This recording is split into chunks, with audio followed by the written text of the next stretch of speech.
दो टुकड़े होने वाले हाथ को ऑपरेशन के जरिए से जोड़ने में सर्जी अस्पताल के डॉक्टरों ने मेडिकल शोबे में अहम कामयाबी हासिल की है। शिवमोगा जिले के एक सामिल में काम करने वाले एक 35 साल मजदूर का हाथ मशीन में चले जाने की वजह से दो टुकड़े हो गया था। टूटे हुए हाथ को बर्फ के डिब्बे में रख लेते हुए अस्पताल पहुंचा था।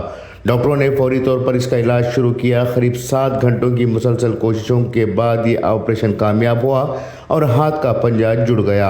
अब ये हाथ काम करने के लायक बन चुका है। अस्पताल के प्लास्टिक सर्जरी के माहिर डॉक्टर चेतन और हड्डियों के doctor Manjunath, surgeon doctor Vadiraj Kulkarni, doctor Moor Kannappa, doctor Santosh, doctor Arjun की टीम ने ये कामयाब ऑपरेशन किया है।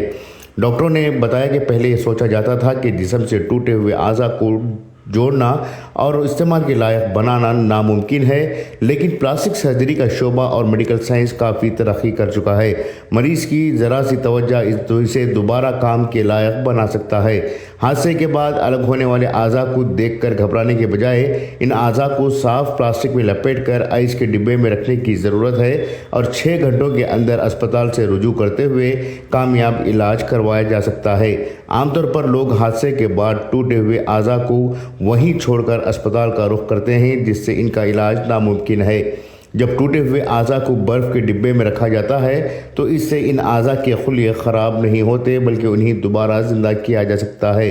गौरतलब बात है कि सर्जी मल्टी स्पेशलिटी अस्पताल में मुख्तलिफ बीमारियों के इलाज की सहूलत है और यहाँ मुख्तलिफ ऑपरेशंस को कामयाबी के साथ अंजाम दिया गया है। ब्यूरो रिपोर्ट, इनकलाब न्यूज़, शिवमोगा।